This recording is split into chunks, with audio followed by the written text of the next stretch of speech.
Welcome to the HR Empowerment Podcast, where we will uncover strategies and new insights from HR professionals who discuss up-to-date regulations, best practices, and the most pressing topics like diversity and equity, leadership, dealing with difficult situations, and much more that affect your bottom line and business. Thanks for joining us.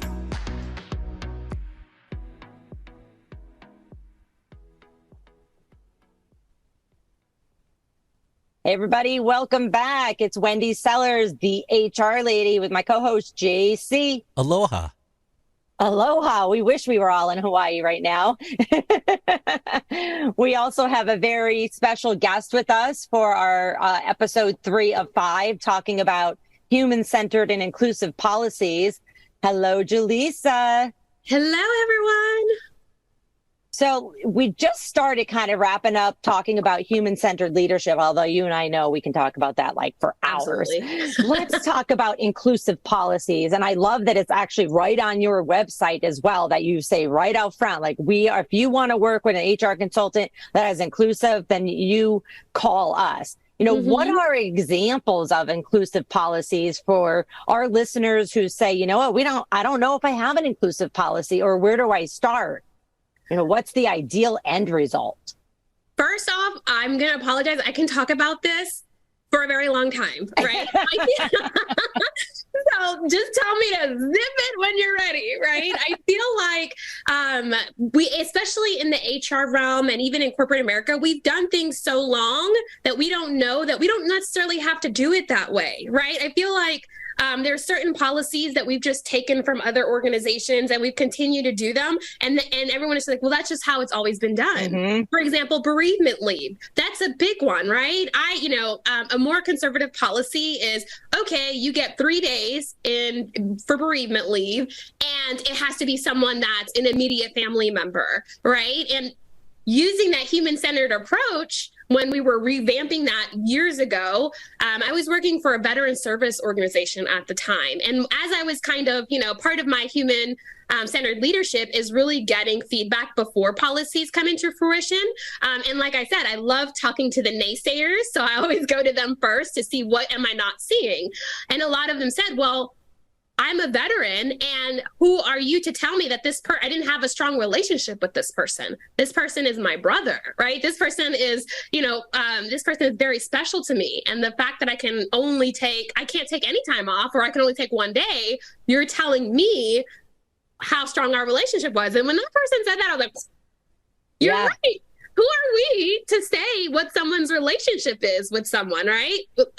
What we want to do as an HR person is make sure we're hiring the right people, setting them up for success. We don't have to micromanage how many days they take for bereavement based on a relationship, right? That's just an example of an inclusive policy. It's really taking into consideration 2022, the many different situations, family situations, backgrounds that everyone has, and really getting everyone involved in, okay, let's create inclusive policies. What feels like it's supporting you and what doesn't feel like it's supporting you. And that's how I approach our work whenever we're doing like the employee handbook or policy development. And you'll be so interested to see how people are, one, they're shocked that we're asking them these questions because no one ever does, but how in it they are, because they realize that they're doing something that's going to impact many future people to come into the organization. So sorry, I'll be quiet now. You don't have to be quiet at all. You're our special guest. We want, people want to hear from you and as many HR people as possible so that they can go to their workplace and say, you know what, I was just listening to this podcast and it's a really good point. And on the same concept with the, let's just say the bereavement where, it has to be a blood member of your immediate family. What we're seeing more and more in society, especially in the United States, is people just aren't getting married, but they're still having, they're still living with a loved one and possibly having children too. And then post-COVID, a lot of family members are living all in one household because of financial reasons. Absolutely. So yeah, folks, and many different cultural backgrounds as well. You have many families where they have many different generations under one household, right? And so like there's so many different situations, and it just feels so restricting that we're requiring or putting an emphasis on one over the other, when really, who are we to do that, right? It's time off. If you're hiring the right people, if you're taking care of them, supporting, developing, managing their performance, then you should trust them, right? They're not going to abuse that policy. You should hopefully trust them. And if you don't trust them, you definitely have problems. You have problems. You know, a culture that respects and promotes our differences and experiences, ethnicities, and ways of thinking is ultimately overall inclusive. And I don't want to come off mansplaining. So if I'm saying it the wrong way, you tell me here, okay? Chop me off at the knees, okay? But look, numerous studies indicate that inclusive organizations have more engaged and motivated and productive employees. And according to a survey published by Burson and Deloitte about 5 years ago in 2018, reports that businesses with inclusive cultures are 8 times more likely to produce superior business results. Now let's think about that. That was in 2018. It's about to be 2023. Mm-hmm. Why are we talking about this? It's over. And if you still have to tackle this issue within your organization, you've got problems. It's time to hit the gas, because it's about to be 2023, and there's so many businesses that are already past this point. They're moving to the future. And that was kind of like it sounded like a movie line, the way I said that. I'm sorry. I like the accent at the end, future.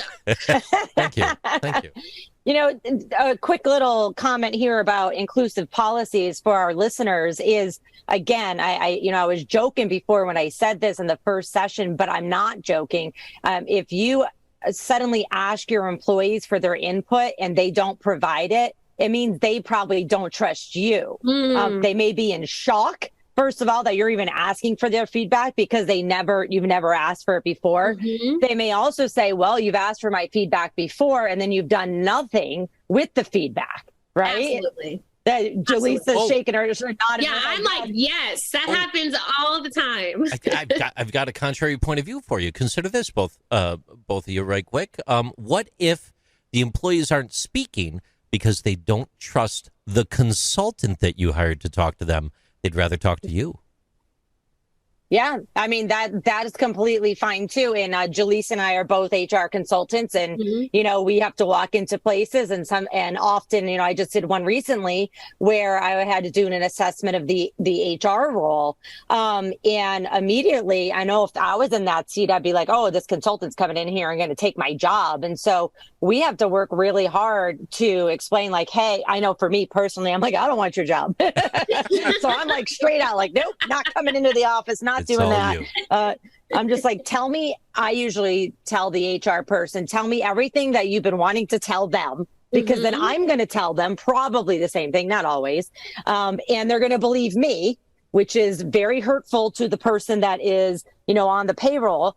But I'm like, in the end, once they make the changes, then I will let them know that it was all your idea. So for the folks that are not in their head in agreement today, listening to us, I get it. I've been there. I'm sure you have been there too, Jaleesa, where people came into our organizations and then they tell the CFO something and you're like, why'd you listen to them, but you wouldn't listen to me? Absolutely. I always try to be the HR person, whether I'm a consultant or you know, acting as HR, to listen to people.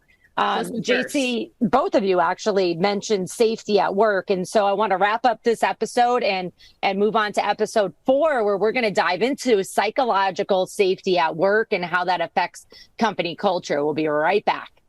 Thank you for joining the HR Empowerment Podcast, brought to you by Aurora Training Advantage. We hope you've gained new insight and strategies to navigate the HR profession. We look forward to you joining us again on the HR Empowerment Podcast.